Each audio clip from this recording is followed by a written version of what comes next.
আসসালামু আলাইকুম, শাইলাস টুকটাক লাইফস্টাইলে আপনাদের সবাইকে স্বাগতম।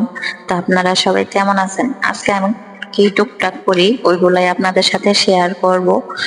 তো আমার চ্যানেলটি প্লিজ সবাই সাবস্ক্রাইব করবেন, আমার পাশে থাকবেন। তো আজকে রাস্তায় প্রায় তখন 10টা বাজে, কোনো গাড়ি ঘোড়া পাচ্ছিলাম না। প্রায় আধা ঘন্টা দাঁড়ানোর পরে এই অটোটা পেলাম।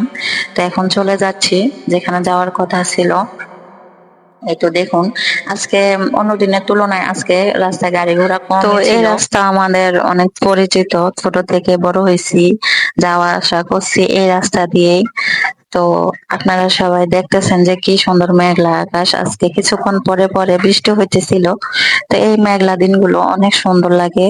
তো চলে আসলাম, আজকে আসছে হচ্ছে কাউন্সিলর অফিসে, এখানে একটু কাজ ছিল। তো ওই তো কাজ শেষ করে বের হয়ে দেখি যে আবার কোনো সিএনজি অটো কিচ্ছু পাচ্ছি না। তো আমার ছোট বোন সহ চলে আসলাম একটা রেস্টুরেন্টে, এখানে এসে সকালে নাস্তা হালকা পাতলা করলাম। তো ওই তো আমার বোনের চা সহ আমার ভিডিও করতেছে, এখানে আমাকেও একটু হালকা পাতলা দেখাই দিছে ওর সহ। তো এই তো আমি ড্রিঙ্কসটা নিয়ে বের হয়ে আবার বাড়ির উদ্দেশ্যে চলে আসলাম। এই তো দেখুন কি সুন্দর ওয়েদার আজকে। এই ছাগল সহ একটু ভিডিও করলাম। তো আসার সময় আম নিয়ে আসছিলাম এগুলা। তো আজকে এতটুকুই, আল্লাহ হাফেজ, সবাই ভালো থাকবেন।